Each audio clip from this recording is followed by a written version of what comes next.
मैंने कहा ना चुप हो जाओ, कुछ मत बोलो। पर बताओ तो सही। अरे चुप हो जाओ, चलो यहाँ से, चलो यहाँ से। किसी को पता भी नहीं चलेगा कि डुप्लीकेट चाबियां हैं। You are a sweetheart. कमाल कर दिया तुमने, you know that? आप बस उस राज का पता लगाइए।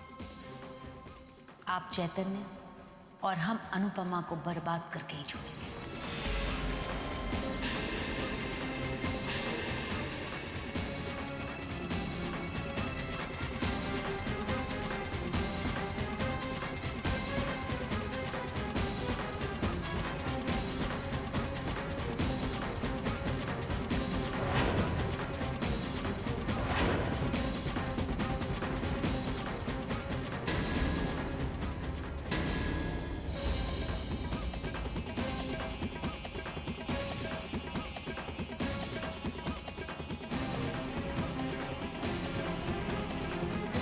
रुको।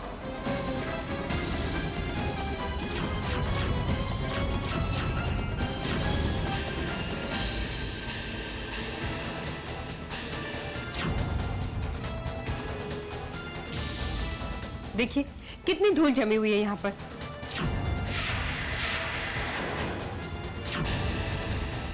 आज आपने डस्टिंग ही नहीं की है। चलिए सफाई कीजिए। अभी का बताओ।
है कि वो चैतन्य की असलियत जानना चाहता है। वो कल मेरे पास यहाँ आया था। इंद्रजीत यहाँ आया था? इंद्रजीत यहाँ आया था? आपने उसे कुछ बताया तो नहीं ना? नहीं शाबाश, चैतन्य का राज राज ही रहेगा। ऐसा कौन सा राज जुड़ा है चैतन्य के साथ जिसे माँ जुबान पर लाना नहीं चाहती? क्या है वो राज जिसे माँ ने इतना छुपा कर रखा है? कहाँ रखा है? कहीं ना कहीं तो वो होगा ही। मुझे उस राज को हर कीमत पर ढूंढना ही होगा, हर कीमत पर।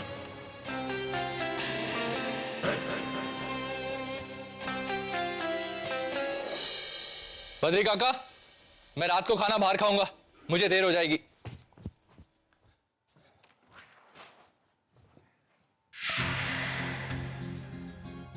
माया पुत्र, बुला उसे। नम्रता, बेटा नम्रता, यहाँ तो आओ। आओ बेटा, आओ हमारे पास बैठो। अपने कमरे में अकेली अकेली बोर हो जाती होगी ना? आओ,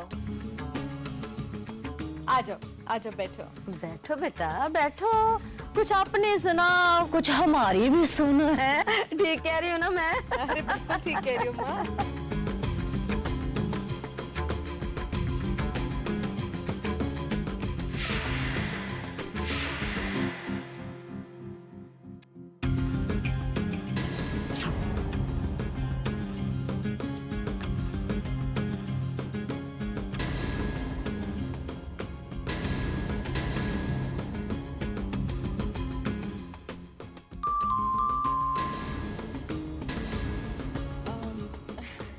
बेटा जरा जाके देखो ना कौन है। जी अभी खोलती हूँ।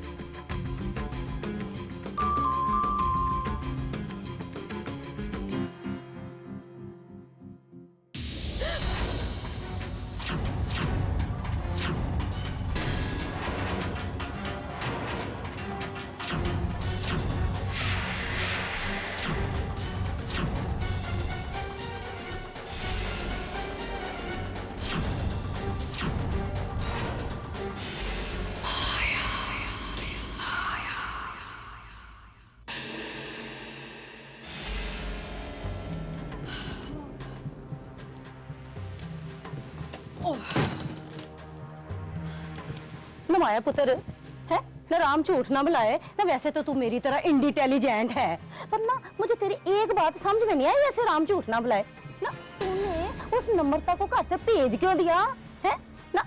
उस मनहूस अनुपमा के जाने के बाद एक तो मिली थी घर का काम काज करने वाली नौकरानी जैसी, उसे भी घर से दफा कर दिया तूने। हाँ अरे माँ तुम्हें क्या पता, वो नम्रता काम करते करते कुछ और ही गुल खिला जाती है। उस दिन देखा नहीं तुमने कैसे वीर के कंधे पर सर रख के टसवे बहारी थी।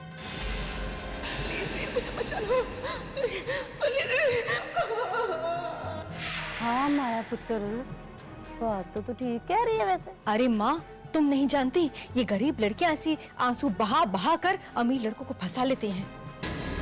और तुम जानती हो हमारा वीर बेचारा कितना सीधा कितना भावुक है ना। ये बात तो तेरी 100% ठीक है, और तभी तो उसे इस मनहूस अनुपमा से इतनी हमदर्दी है, राम झूठ ना बुलाए।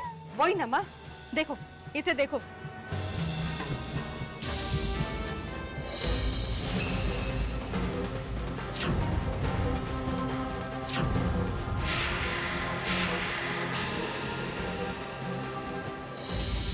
माँ अगर रास्ते के कांटे को ठीक वक्त पे दूर ना किया जाए तो पैर में चुभने का डर बना रहता है। ना वो सब तो ठीक है माया पुत्र, पर अगर इस मुंडे वीर ने कुछ कहा फिर? अरे क्या कहेगा माँ, थोड़ा नाराज होगा, थोड़ा डांटेगा, बस 2 दिन बाद खुद अपने आप सब भूल जाएगा। और वैसे भी तुम तो जानती हो माँ, माया आगे की प्लानिंग किए बिना माया कुछ नहीं करती। आगे का सब कुछ सोच के रखा है मैंने। ओए सदके जाऊं मैं अपनी माया की माया पर। ओए कहीं कहीं असर ना लग जाए मेरी माया के इंटेलिजेंट दिमाग को।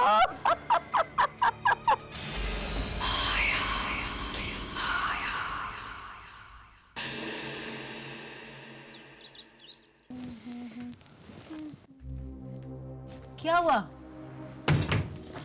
तुम्हारी चाबियां किसी भी काम की नहीं है। क्यों? तिजोरी नहीं खुली इन चाबियों से? तिजोरी खुली जरूर, लेकिन उसे ऐसा कुछ भी नहीं मिला जिससे कि चैतन्य की राज के बारे में कुछ भी पता चले।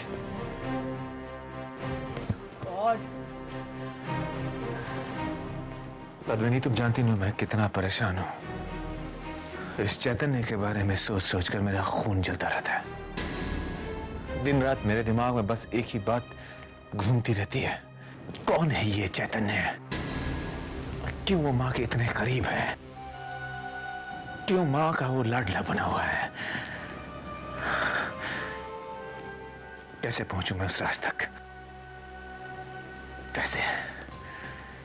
देखिए, जो राज मासा अपनी जबान पर नहीं डाली, उसे जरूर कहीं सुरक्षित जगह रखा होगा उन्होंने। और उनके कमरे से ज्यादा महफूज जगह और कौन सी हो सकती है? इंद्रजीत, हमारा दिल कहता है कि आपको वो राज मासा के कमरे से ही मिलेगा।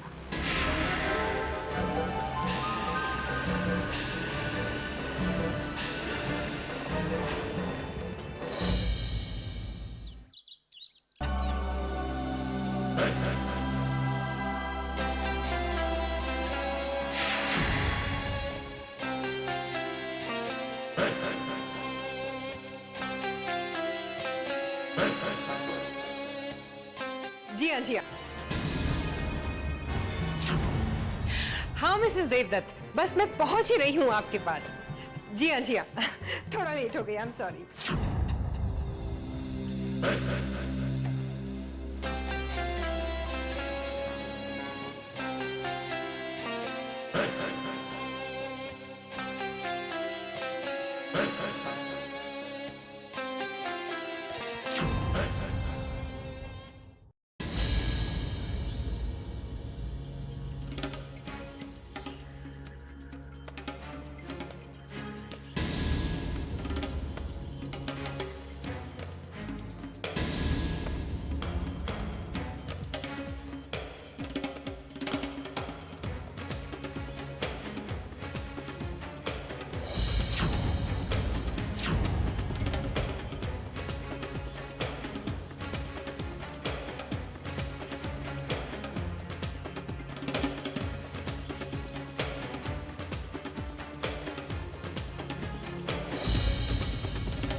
इंद्रजीत,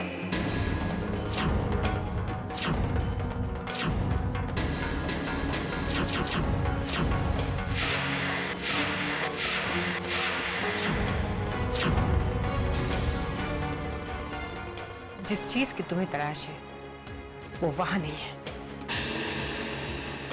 वहां तो क्या, वो इस घर में या इस दुनिया में भी नहीं है।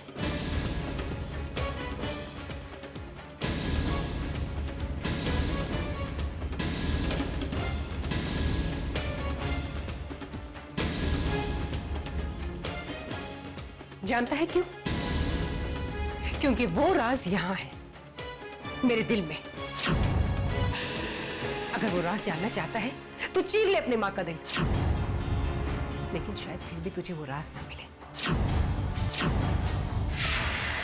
क्योंकि वो राज मैंने अपने दिल में कई परतों के नीचे हमेशा हमेशा के लिए दफन कर दिया है।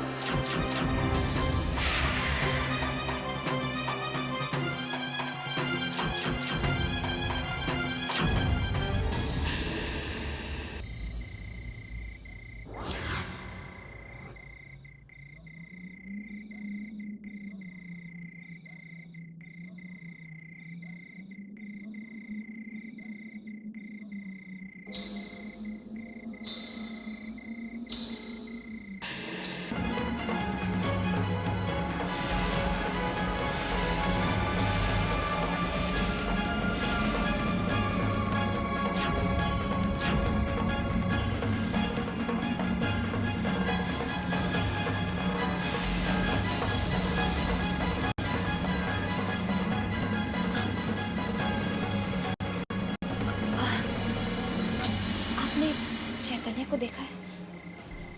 वो कमरे में नहीं है। क्या जोड़ी है तुम्हारी? दिन के उजाले में तुम गायब रहती हो और रात के अंधेरे में तुम्हारा पति।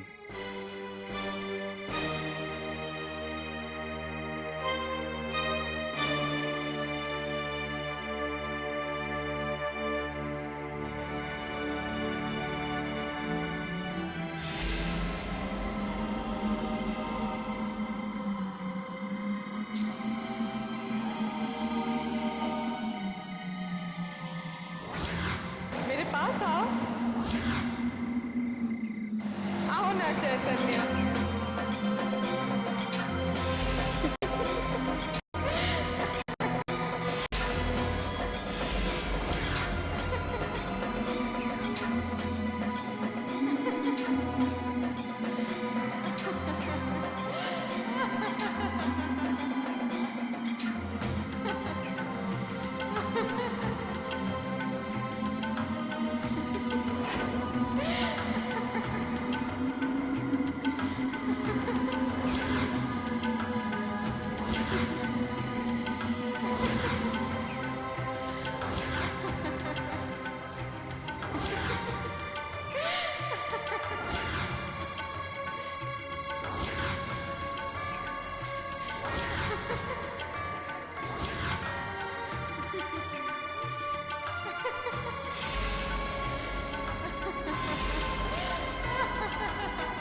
नहीं, नहीं।